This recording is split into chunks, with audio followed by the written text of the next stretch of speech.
Добрый день, уважаемые коллеги.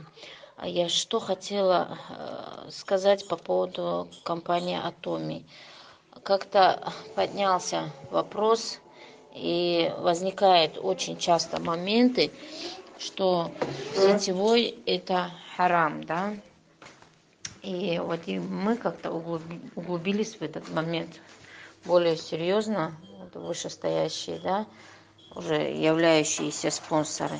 И вот у меня есть родственница, у которой муж мулла в Черкее. Ну, те люди, которые живут в Махачкале, в Дагестане, они знают, что за село Черкей, где жил наш покойный Саид Афанди, наш устав. Так, и что хотела бы я к этому сказать? Вот мы поинтересовались у вот этого муллы, то есть я у родственницы обратилась к родственнице, и она поинтересовалась, объяснила суть нашей работы, систему нашей работы, рассказала, что за компания и каким образом мы работаем. И как бы этот мулла сказал, что наша компания это халал. Я сейчас дословно перекину тот текст, который она мне отправила.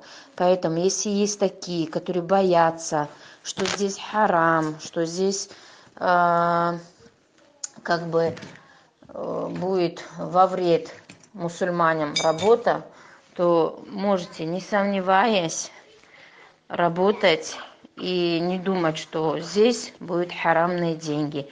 А вот реально те компании, где ежемесячные закупки, вон там он сказал, это харам, потому что многие без возможностей влазят в долги, пытаются сделать товарооборот, продать, не получается и остаются в ущербе с товаром, которым им не дают толк, да, пользу. Поэтому насчет тех, как бы он засомневался и ничего не сказал. А вот касаемо нашей компании, это стопроцентный халальный доход. Поэтому, в общем, вот такая информация. И теперь, девочки, хочу сказать лично за себя. Вот сейчас моя душа спокойна, и я еще большим настроем и со спокойной душой, стопроцентной гарантией могу утверждать, что наша компания это халяльная компания и халяльный доход.